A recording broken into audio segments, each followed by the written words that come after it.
Hello, this is Dave Dye, and what I'm doing today is I'm going to go through some of my book that I wrote. It's about cancer, and the book is entitled, I wrote this book a while back, I just wanted to introduce you to it. And so the title of the book is Things Your Doctor Doesn't Want You to Know About Cancer, the truth of the issues that affect the healthcare industry in general and the cancer establishment in particular. Now, I want you to understand that this information is for educational purposes only, not intended to be a substitute for diagnosis, treatment, and/or the advice of a qualified licensed healthcare professional. Now, this work offers medical information and gives alternative medical options, but in no way should anyone consider that this work represents the practice of medicine.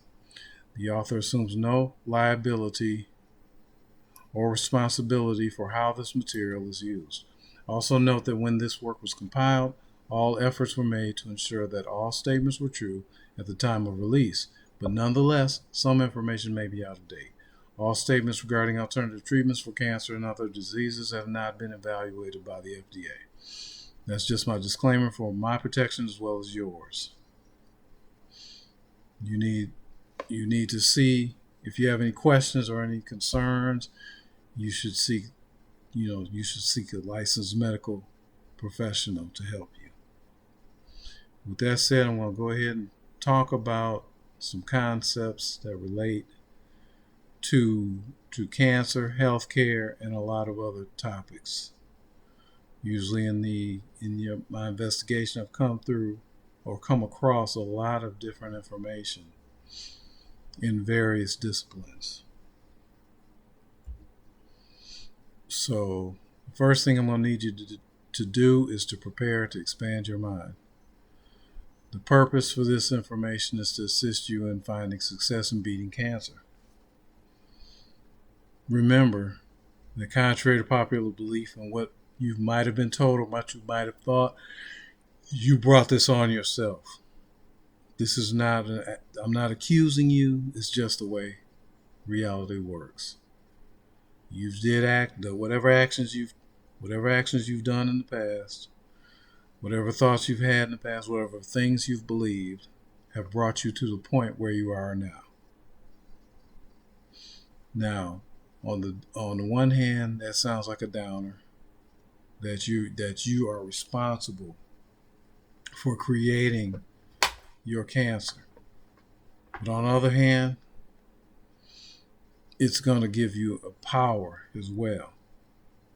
And it's going to give you the ability to take responsibility for your life and for the things that have happened to you. Because you've done this, it will now give you the power to change it. Because if it's not your fault, and you're just a victim, there's nothing you can do about it. Because it's all somebody else's fault if you're a victim. But if it's your fault, although that's kind of depressing news, but on the other hand, that also means that if you created it, that means you have the power to change it. And that's very empowering. So what I don't want you to do is get into the blame game where you say, where you beat yourself up. That's not what you're going to want to do.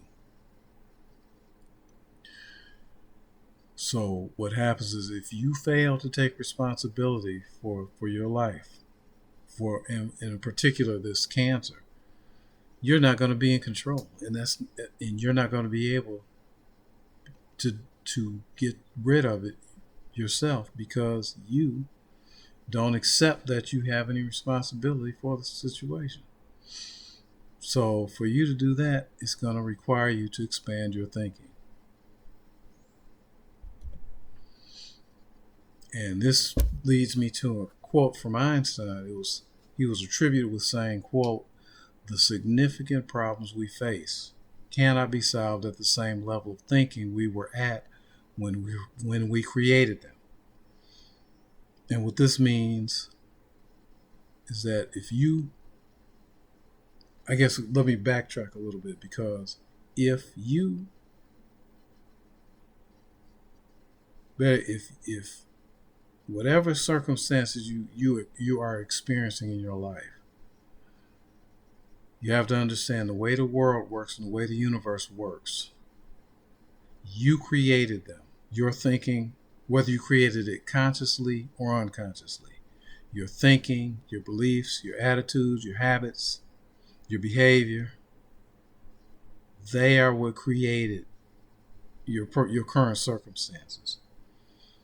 So if the thing is, if you maintain the same level of thinking that created the problems that you have or the situations that you find yourself in, if you do not change that level of thinking, change it, or preferably improve that level of thinking, you're going to keep creating the situations and the problems that you have, because your reality didn't just pop out of nowhere. It came from you created it, whether you did it consciously or unconsciously. Most times it happens unconsciously, because for the most part we're not conscious of our motivations, of the things that we really believe, not the things that we say that we believe, but the things that we actually believe on a deep subconscious or unconscious level. Those are the things that really control our lives. That's just the way it works today. So, changing gears a little bit, in this book, this is what I basically did here is I took my book and I turned it into PowerPoint slides, because some people just can't handle sitting up reading a book. Now, what I did with the book is I actually wrote it it was very concise, but it was very concentrated. And it's all content, it's all information, no fluff. So in the course of me turning this book, taking that 100-page book and turning it into a PowerPoint presentation, the PowerPoint is it's over 500 slides. So I know there's no way I'm going to be able to cover everything in the book today, but I'm going to try to make as much progress as I can, and hopefully you can derive some type of benefit from it. Now, back to the book. So what I understand is that I'm probably going to end up giving you a lot of information you haven't heard before. So what's going to happen is you're going to feel the need or urge to first of all, you're going to reject a lot of conclusions and or information that I have here. Now, most people will, but some people that actually question and have done their own research and investigation, they may not. But if all these this stuff is new to you, it's gonna be natural and normal for you to reject what I'm telling you. You're also apt to have a deep emotional reaction to what I'm telling you. You're probably going to want to deny it. You're going to deny the truth of this information I'm presenting to you. You're also going to have an urge to think that, well, if what this guy is saying is true, my doctor would have told me about this. I would have seen it on television. But that's not really the case. You're also going to believe that the doctors would know the truth about these things, but the harsh reality is that a lot of your doctors are not exposed to this type of information, or they've been led to believe that it's quackery. And there's a history behind it. That word quackery I'm not even going to get into. I'm going to keep on rolling with this presentation to get this information to you. The next thing I want to talk about is what is called cognitive dissonance. And what cognitive dissonance is, you may have heard of it before. A lot of people haven't, though. And what cognitive dissonance is the mental conflict that occurs when your beliefs or assumptions are contradicted by new information. It's also known as the unease or tension that this conflict arouses in you. And it's usually relieved basically by, in short, I guess the easiest way to explain is when you deny the truth, or you deny the information, the truth of the information you're being presented with, regardless of whether it's true or not. Usually, you revolt against it more if it's true than if it's false, because on a deep subconscious or unconscious level, we know the truth. We all know the truth. But a lot of times we don't want to confront the truth because it conflicts with our deeply held beliefs, or beliefs that we're invested into. So so it's a number of defensive things your mind will play on you to keep you from having to confront the truth and to resolve the truth and to, I guess, destroy your old misconceptions and accept the new truth, well, the truth that's new to you, I guess. So what people do, they'll reject, they'll rationalize, or they'll avoid the new information. I don't want to hear it, or to just deny it.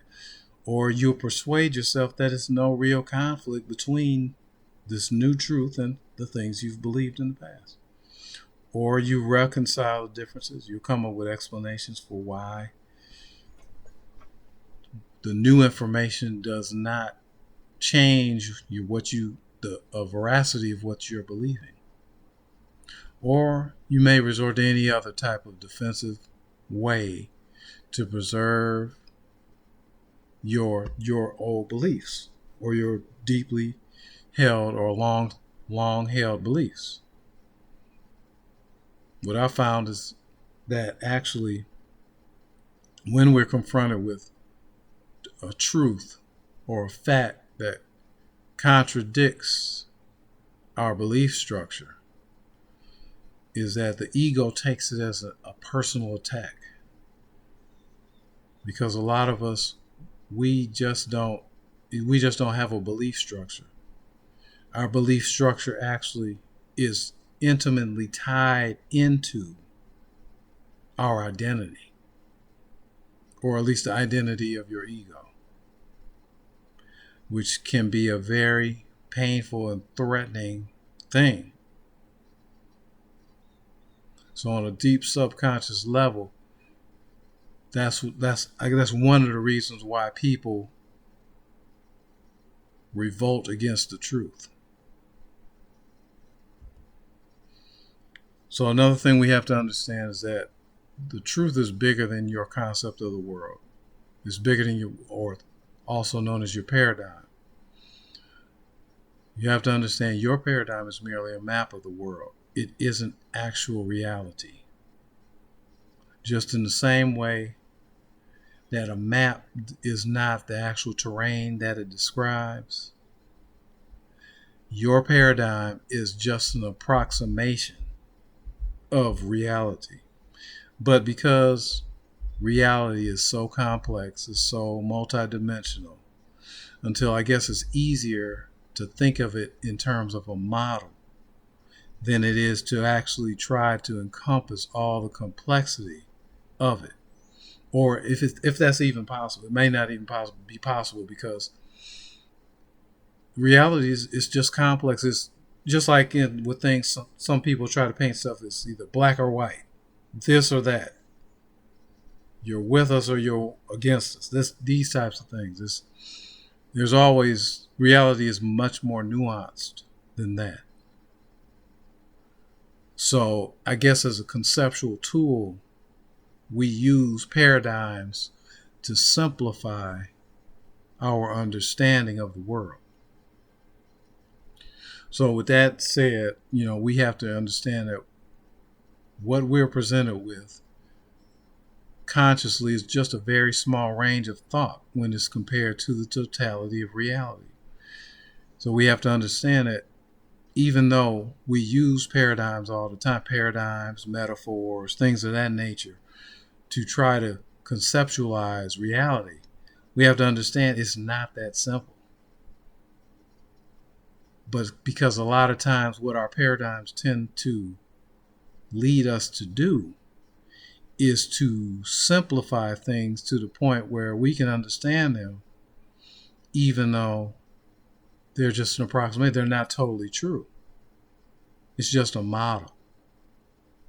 And I guess I can use as what I used as an example is when we like if you look at the realm of politics and government.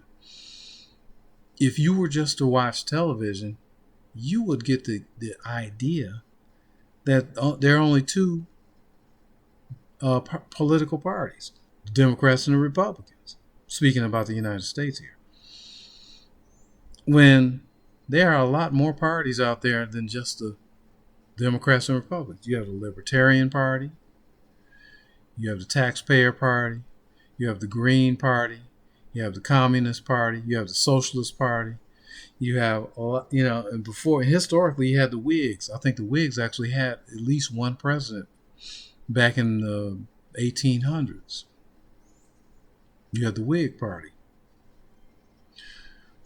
But if you just believe there are only two parties, that's not really true.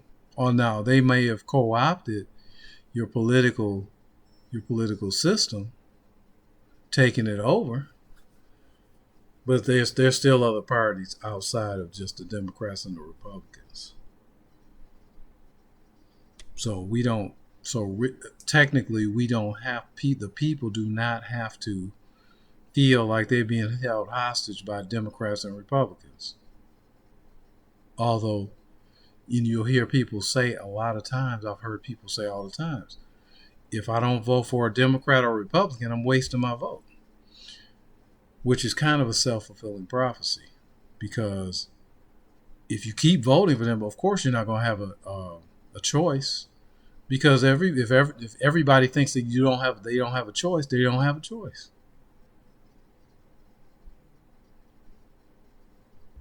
Okay, I'm going to move on. But I think I made my point. Another thing we have to understand is that all of us are victims of mental conditioning. All of us. And one thing to remember is that the person that's been influenced or even controlled the most by mind control, or what they also use as a euphemism, social conditioning or social engineering, is that the person that denies it the most is the person that's the biggest victim of it. Because by definition, mind control can't work unless the person is either unaware of being a subject of it or just can't believe it. Because people may tell you, hey, you're mind controlled. If you don't believe, I'm not mind controlled. That's the person that's the most mind controlled. Because they can't even entertain the idea that they even might be a subject or a victim of mind control. And one thing that we have to understand is that the most powerful tool for social conditioning ever created, or that we know of that's ever been created, is the television. And I'm not going to get into how and why it works that way, but in my studies and what I found, that television, it's really one of the most powerful tools of social conditioning because it's very subtle, extremely subtle. Changing gears, one thing we have to understand is that we have been misled about cancer. Many of the things we think are true about cancer are not true. Many of the things that we think we don't know about cancer are known.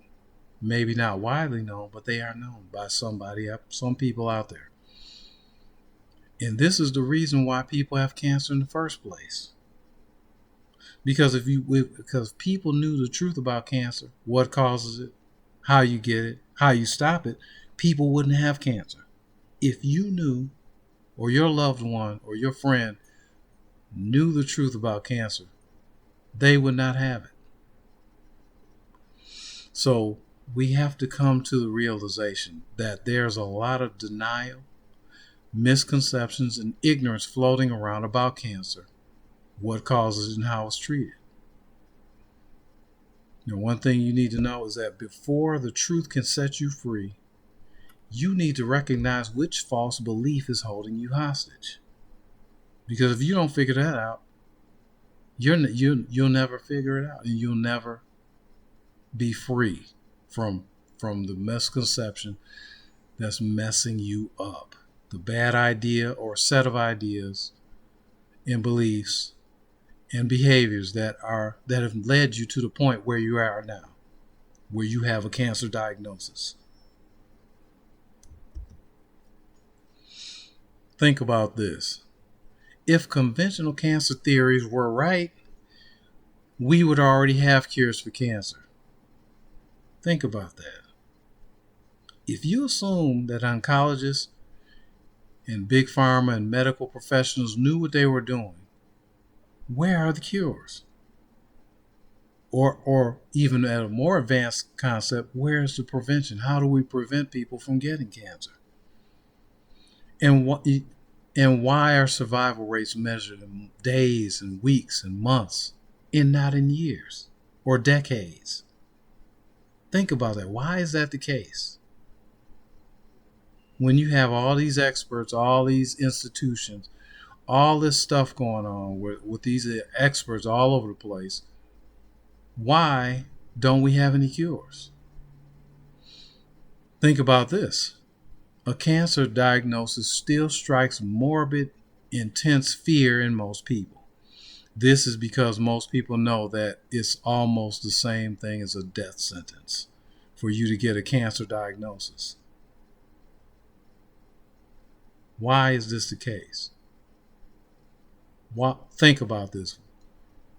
The quality of the answers you get is dictated by the quality of the questions you ask. Remember that.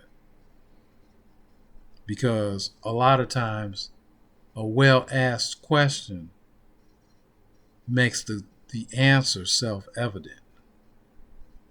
So if we want to work on anything, work on the level of questions that you ask. And this goes for anything. Now, another thing we've come to the realization of, and also people know, is that some people do beat cancer. Now, there are a lot of hearsay or anecdotal, which is a non-rigorously report. Excuse me, or non. It's not a rigorous report.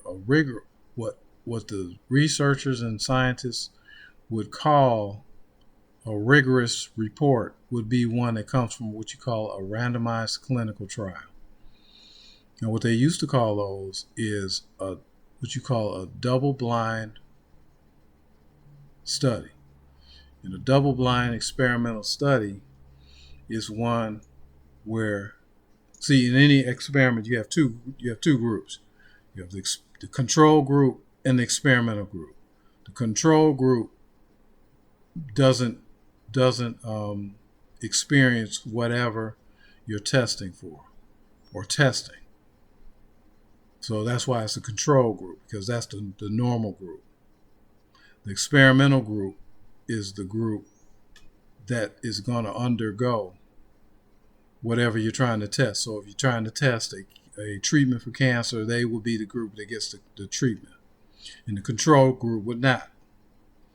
Or if you're testing something else, then the control group is the normal group, the normal population, and the experimental group is the one that actually is going to be subjected to whatever you're trying to test for. In a randomized clinical trial, or a double-blind, also known as a double-blind study, neither the researchers or the people being subjected to this experiment, the experimental subjects, would know whether you're in the control group or the experimental group. Now, as an aside, I guess something is relevant. In my references somewhere, I found studies journal studies where you have just professional researchers, PhD researchers, who actually found, and this surprised me because I never knew this was the case. They actually found that double-blind, these randomized clinical trials, these double-blind studies, are still not as objective as you would think. There's still bias in those. I'm not even going to start talking about what science is and those kind of things. I cover those later in the book and in this PowerPoint presentation. But back to what I was talking about. But we know that some people beat cancer because there are they actually have studies, and you also have anecdotes of people actually winning their war with cancer. And another thing we find is that you have more and more people actually questioning the conventional treatment methods that are being used to treat cancer.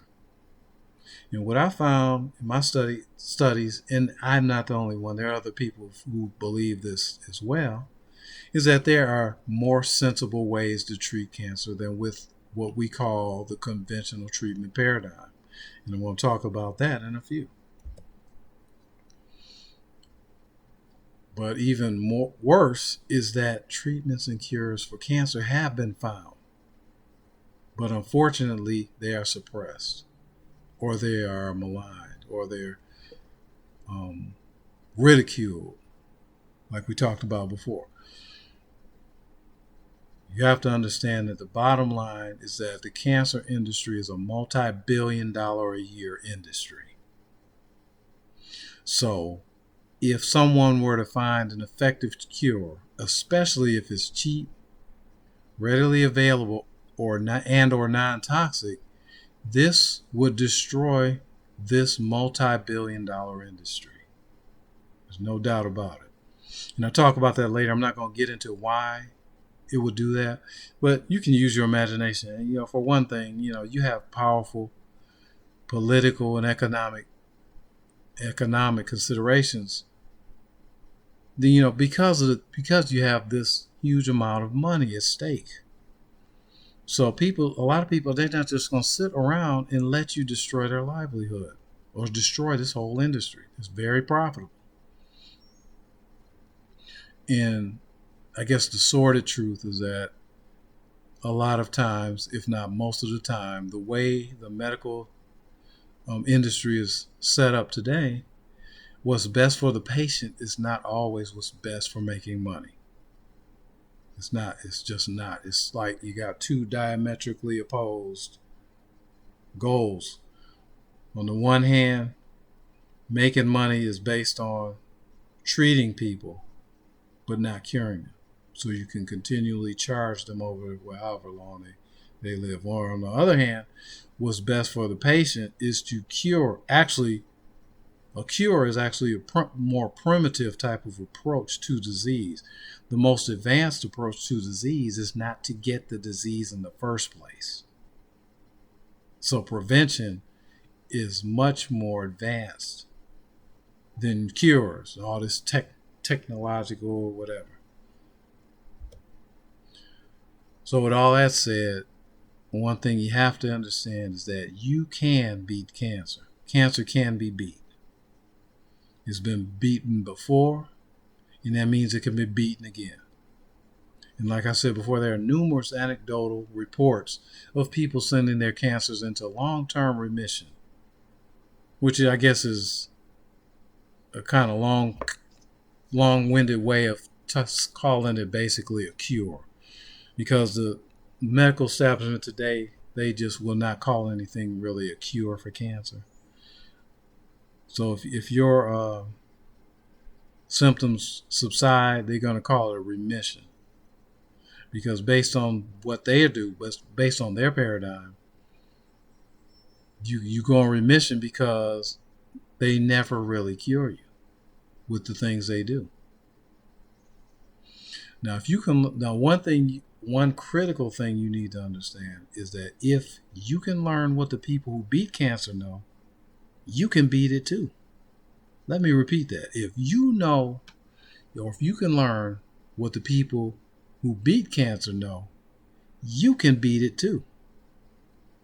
that's dead, you know, rock head simple. I mean, if you can learn what the people that beat cancer know, you can beat it too. Another thing I found in my research, my study, is that cancer is not as complicated as it's been made out to be. And contrary to popular belief, cancer is just not. It's not this mysterious, super duper rocket science complex disease that defies all the scientists on the planet. Where not one person. I mean, do you really believe after? Well, I'm not going to get into that. I get into that later in the book. But the bottom line is, do you really believe all these people, all these billions and billions of dollars, these people, all these, decades, literally decades worth, and you can't find anything that's a cure for cancer? So based on that, I found out that a lot of the confusion about cancer is due to purposeful confusion of the facts by the medical establishment and the related industries, all the people or the institutions. And institutions are composed of people. They're really just a proxy for people that organize them. Because an organization, it's really just an abstraction. It's really, you don't have. There's really no such thing as an organization. It's just really a group of people that organize and they name something. It's really just a creation. It's like a concept or a paradigm, because a corporation, like a corporation, it doesn't really exist. It just exists on a piece of paper. It's really just a bunch of people working under a title. It's abstract. It doesn't exist except on a piece of paper. Now, another truth that I learned about cancer is that it's merely a diseased metabolic state of the body. And a lot of people don't understand that. I had one girl I ran into, or woman I ran into, and we got to talking. And she was telling me about how her husband had died of cancer. He had cancer. And they did a lot of alternative treatment stuff. And for whatever reason, it didn't work.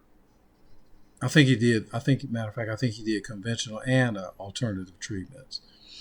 And in the course of our conversation, I guess I got to talking about it because that's my thing. And in the course of us talking, we got to a point I was trying to explain to her the difference between the cancer and the tumor. And she could, no matter how much I tried to explain it to her, she could not wrap her mind around the concept that there was actually a difference between the cancer and the tumor. But in my studies, what I've actually found is that the cancer is not the same thing as the tumor. The cancer is what a diseased metabolic state that's in the body. The tumor is a symptom of the cancer. The tumor is a symptom of the diseased metabolic state in the body. Can you wrap your mind around that? The tumor is not the cancer itself. It's a reflection of the body's disease state. That's why cutting the tumor out does not get rid of the cancer. You can cut the tumor out, but you can't cut the metabolic state out. The metabolic state that created the tumor. And I could not. I tried and tried. She just couldn't wrap her mind around it. I think because of how she's been, or how cancer has been portrayed by the medical establishment.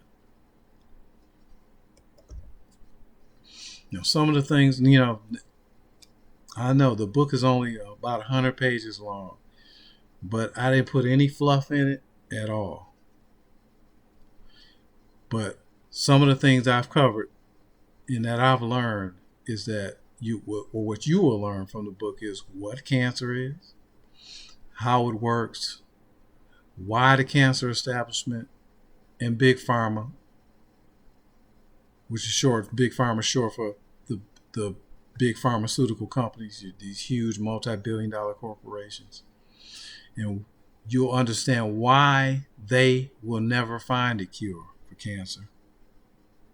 You'll understand why there are no peer-reviewed, double-blind studies performed on alternative cancer treatments. And you'll also learn what you have to do to get rid of your cancer. Now, as I said before, cancer's been beat by a lot of people in the past. There are a lot of people alive and well today who beat cancer without using chemotherapy, radiation, or surgery. Most of these alternative treatments are non-toxic or much less toxic than conventional therapies. And what we're finding with the advent of the internet and communications technology is that more and more people are not satisfied with the options that the medical establishment is offering for cancer treatment. And because of that, more and more people are stepping outside of the barn and they're looking and they're searching for something else, something better. So all that to say that, hey, people are starting to realize that there are more sensible options available for treating your cancer without the treatment making you sick or killing you. People are fed up with this. It's not a good situation.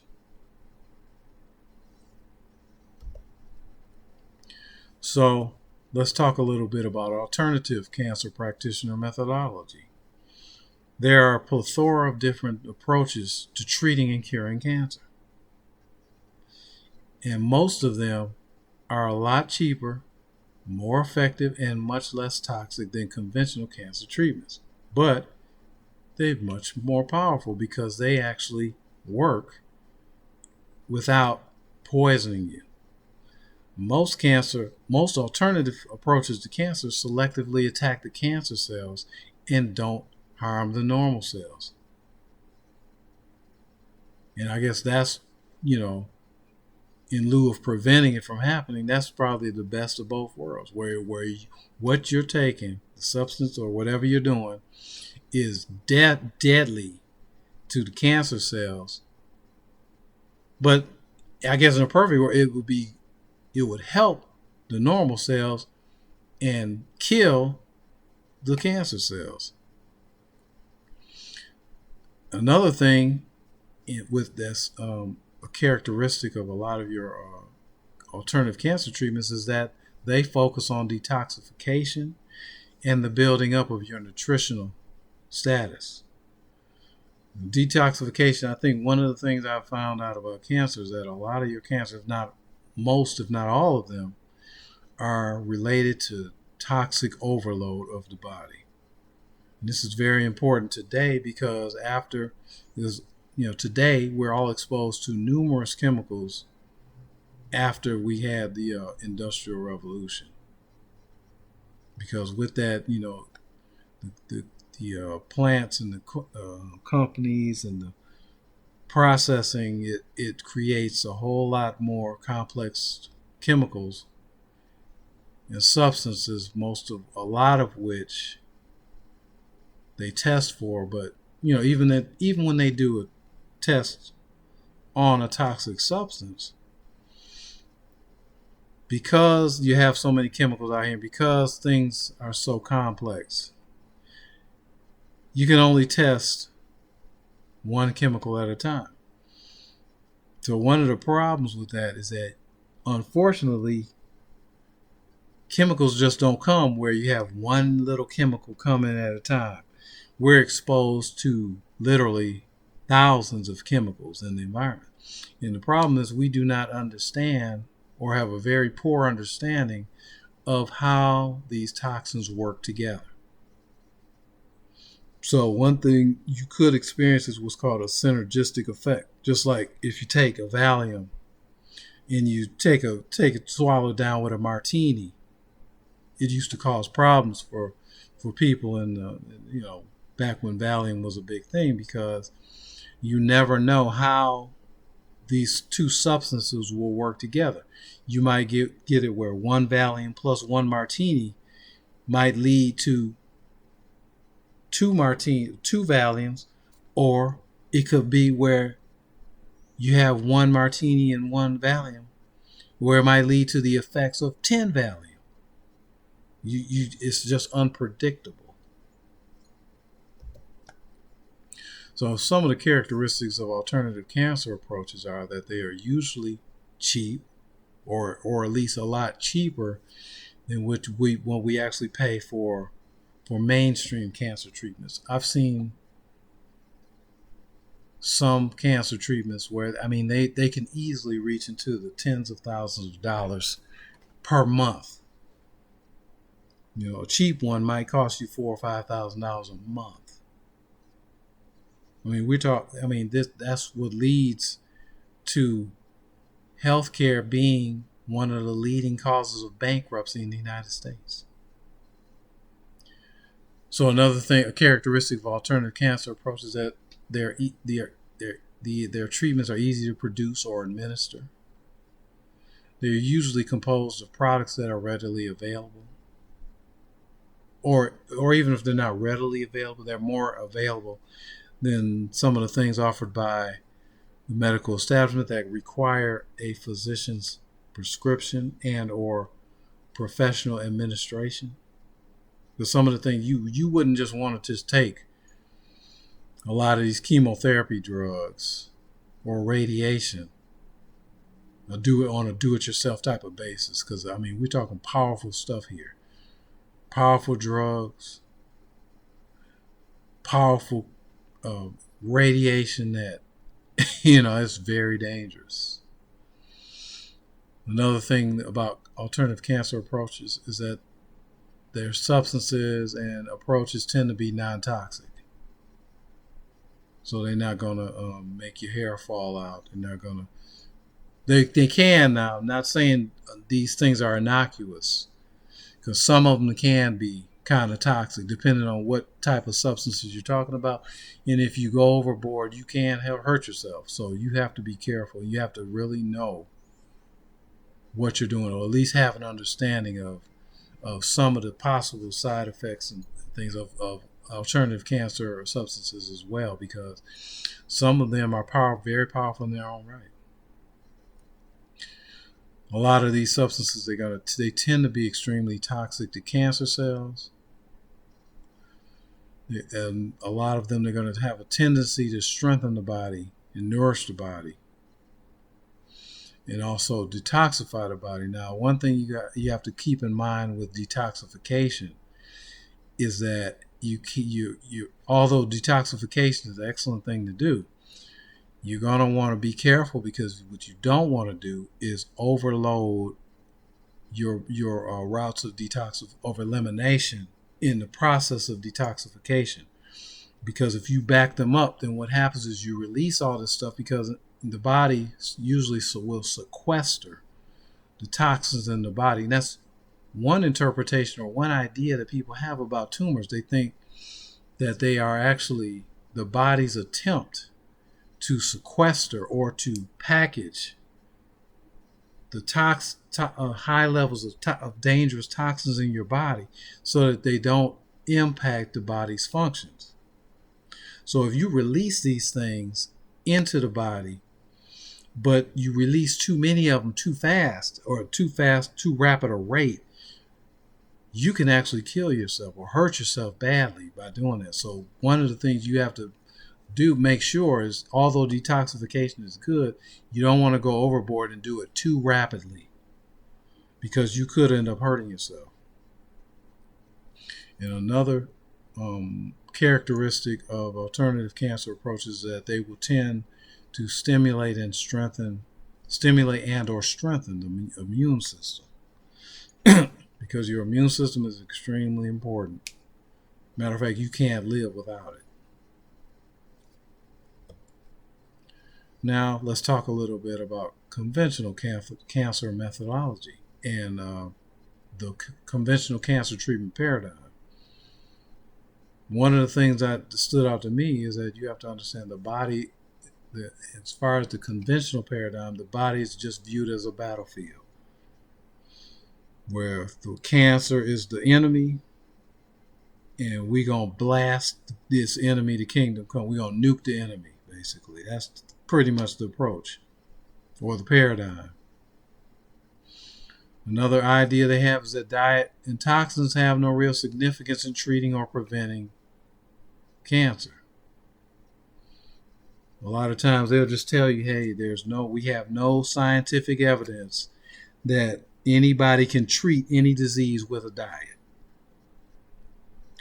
My contention has always been that, well, if a bad diet can create disease, it will stand to reason that a good diet could reverse the whatever ailment you're talking about. Now, it might take a while, and sometimes in certain situations, you have to act faster than how fast it would take a diet to to get results. Another thing that we see, or an approach that we see all the time with the conventional cancer paradigm, is that the approach is that they want to poison the cancer cells and then hope that the treatment kills the cancer before it kills the patient or damages the patient. The only treatments, another thing they do is that the only treatments that they believe that the only treatments that have any chance of working are produced by pharmaceutical companies, basically drugs, or something like radiation or surgery. They also have a strong belief, and it's reflected in you see it on a lot of news stories. You see it on a lot of techniques they try to use and analyses and studies they do on patients, is that they believe that cancer is caused by genetics, which is why they always talk about gene therapy. And it is also evidenced by them wanting, you can see the direction they're heading is where they want to have personalized treatment for cancer. That's the direction they're going, where they can see they're going to need to do all kind of genetic testing on patients so they can find what's wrong with their genes or which gene they need to do to work on in order to treat the cancer. So based on all that stuff, you can see that in their paradigm, cancer treatment and the research is always going to be very expensive with ever increasing cost. Because the things we're talking about to do genetic testing on people is going to be expensive. It's expensive. And for you to have to undergo that personalized testing and for them to come up with a personalized treatment for you, you can bet your bottom dollar it's going to be expensive. Another thing that I've noticed a lot about not just the oncologists but with medical professionals in general is that they are not really interested in anything outside of pharmaceutical drugs and expensive, complicated treatments, procedures.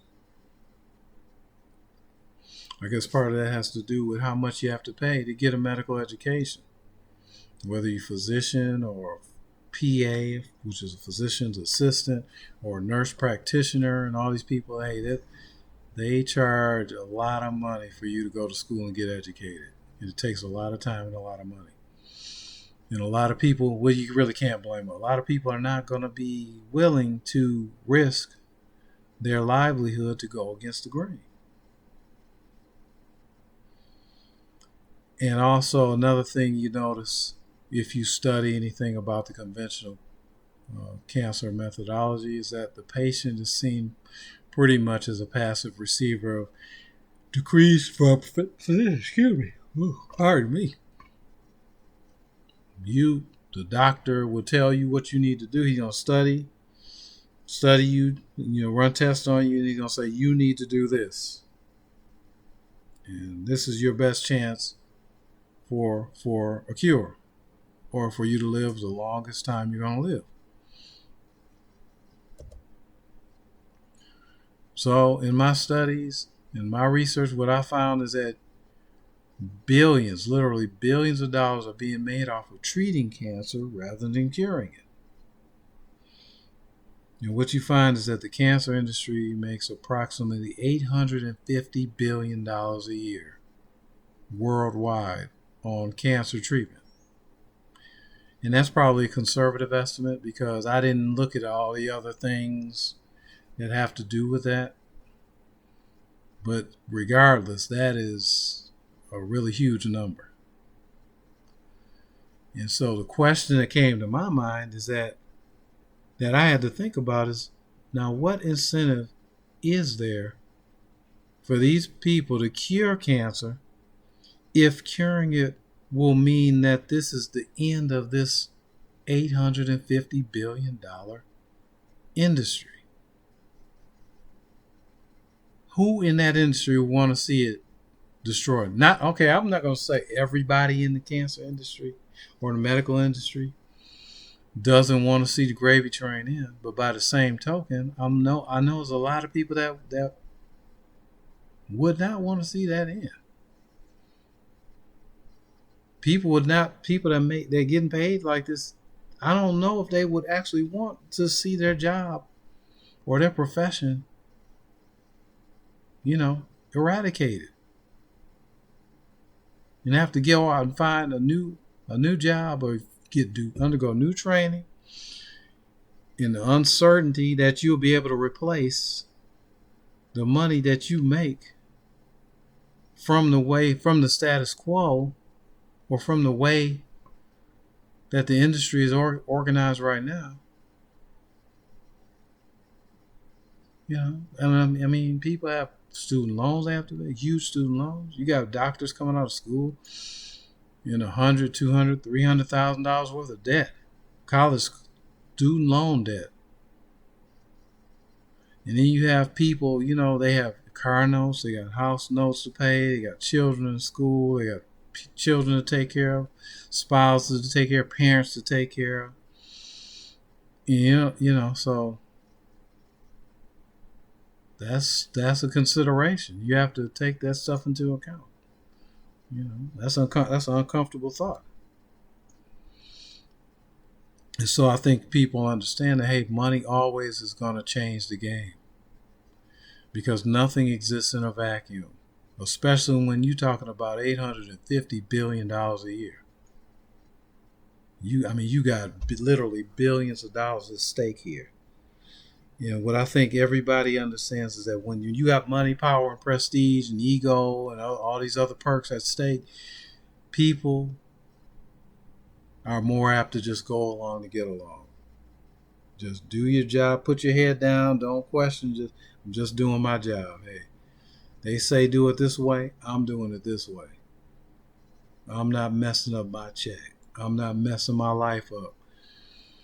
Not to say that there haven't been some. There you have some intrepid people out here, some principled people out here who have stood up to the medical establishment. And a lot of them paid the price. You've had people to lose their professorship, their professor job, lose their tenure, bounced right out of the university. They lose their titles, they lose their jobs, they lose their research funding, lose their prestige, lose their good name. They've lost a lot of things, lose their, people get maligned, they get called quacks, they get called nutcases, and they get excommunicated, basically. It's just like getting excommunicated. And people that see this, people in the industry that see this, even on a if unconscious, even if not a conscious level, they will shy away from confronting the establishment. I mean, that's a big thing to ask somebody to do, is to go against the establishment, like trying to fight the government. Me versus the United States government. That's very daunting, and most people are not willing to do that. And I think on one level, it's unfair to ask people to do that. For me versus the AMA, me versus the big pharmaceutical companies. Can you see me going against, Roche or one of these pharmaceutical companies? I'm not just going to single one out because they, any one of them, they're way bigger than any one of us. Unless you happen to be a Rothschild or something, or Bill, even bigger than like Bill Gates, people like that. They're bigger than these people.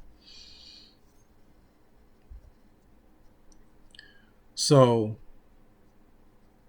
once again, speaking on my presentation, is very comprehensive.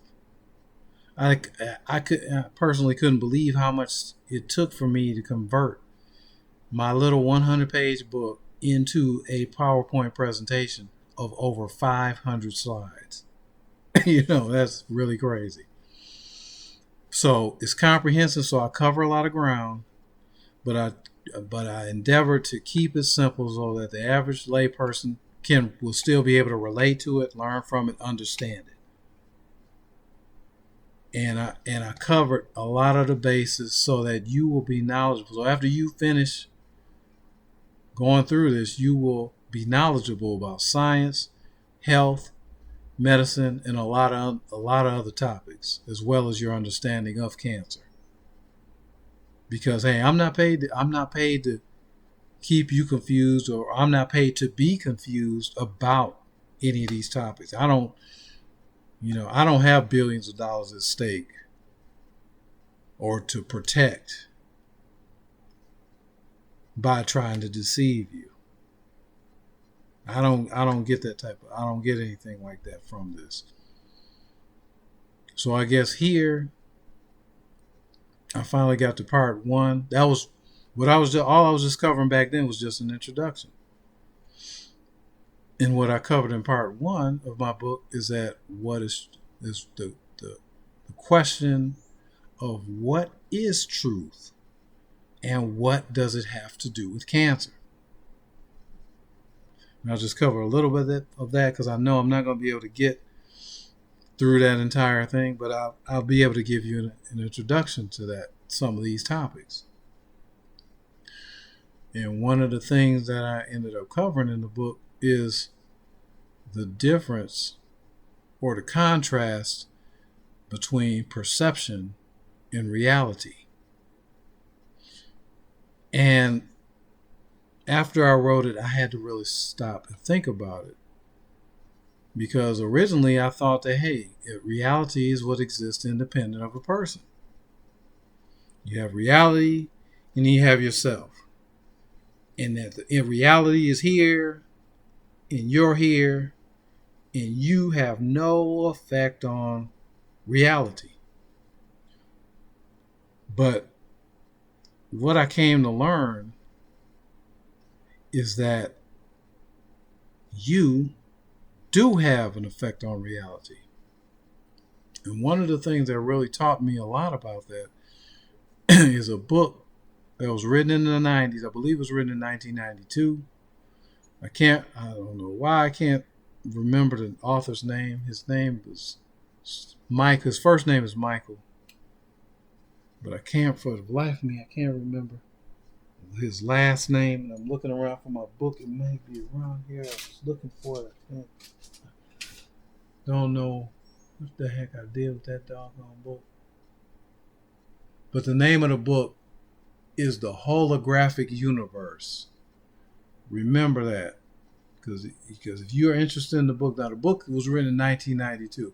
When the book was originally written, a lot of stuff wasn't proven, because the book was over 20 years ago, maybe 30 years ago. So